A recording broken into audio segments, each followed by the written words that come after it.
many people who minimize their experience with loss because people who they are close to didn't validate their experience. Loss is a part of life, so naturally, grief is a part of life.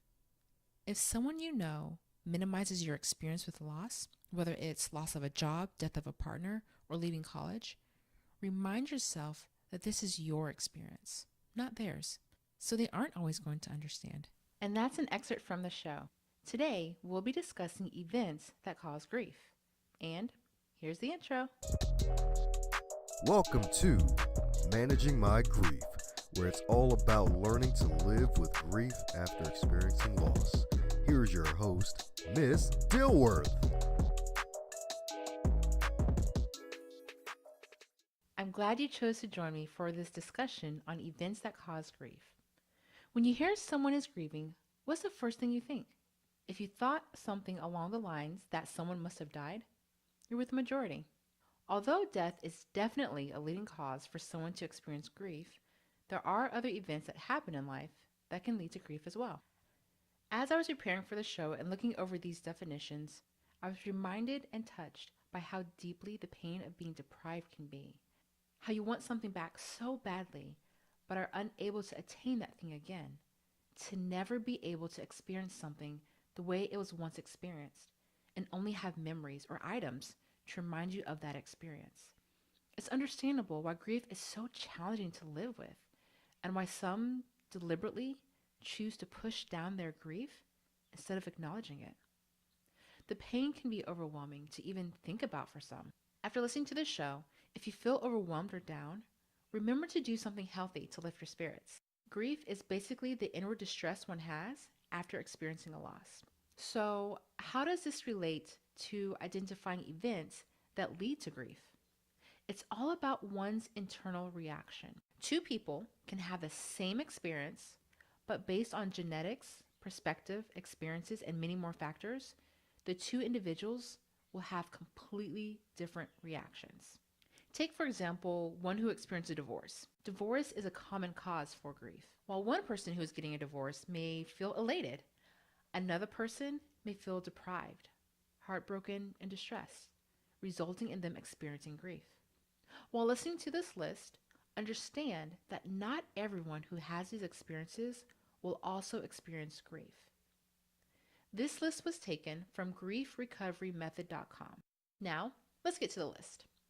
A few events include death of a spouse, death of a family member or friend, divorce, and marital separation. This next one I found to be very interesting. Marriage. Marriage in itself can bring grief. There are many aspects to marriage that can bring grief, such as an increase in conflict within a marriage. Imprisonment is another event that can lead to grief. Grief is very common amongst people who experience chronic illnesses. This part of the list includes loss of control of body, change in health of a family member, personal injury, or illness. Elizabeth Kubler-Ross was a Swiss-American psychiatrist who wrote a book called On Death and Dying. In her book, she interviewed 200 cancer patients, which is where we get the 5 stages of grief, or some may call it the Kubler-Ross model. In a future show, I'll discuss the different stages or experiences of grief. Kubler-Ross did a superb job in showing how many people with a chronic illness experiences grief. I encourage you to go check out the book.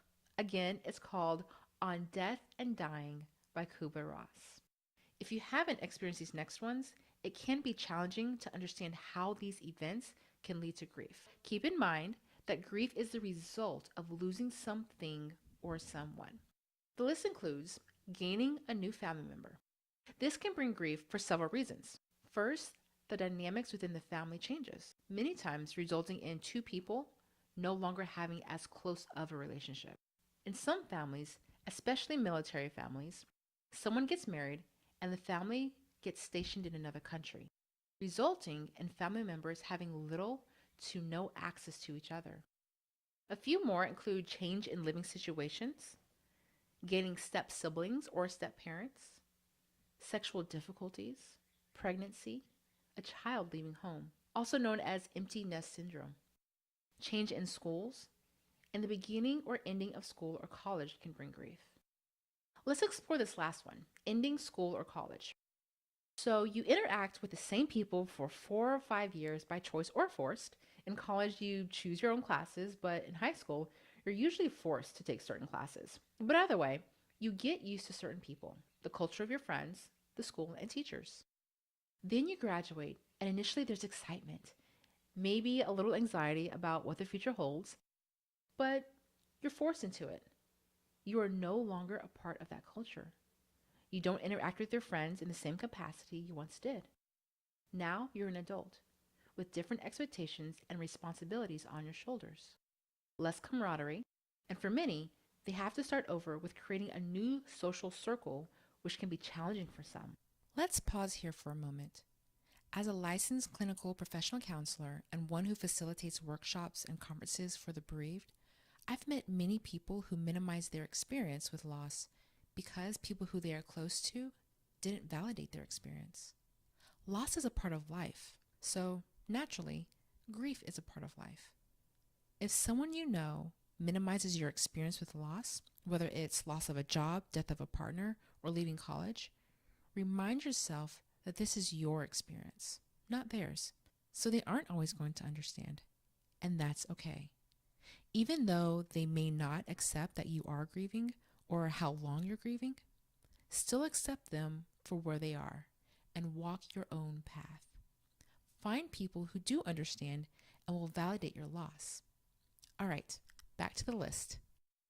Several more events that can cause grief include dismissal from work, retirement, change in financial state, a change in a different line of work, business readjustment, change in responsibilities at work. Major mortgage can definitely bring grief to a lot of people. Foreclosure of mortgage or a loan is also a big one. And a spouse who starts or stops work can also lead to grief. These next ones are more abstract, but still has equal potential to bring grief. They are loss of trust, loss of approval, and loss of safety. There are many more that can be added to this list, but for sake of time, we're going to stop here. Take a moment to think about your own life experiences. Did you identify with any of these on the list? If so, did you experience grief? Have you worked through that grief? Or was experience so overwhelming that you pushed it down and haven't addressed it? In a later show, we'll talk more about how you can let grief out and embrace mourning. For now, I'll leave you with a few healthy ideas to manage your grief. Taking a walk in nature. I know some people love nature and others are like, no, I'm good. If you don't like nature, that's okay. Still try to get some sunlight. Studies show that sunlight can impact one's mood. A few more are listening to your favorite songs, talking to a friend, and making art.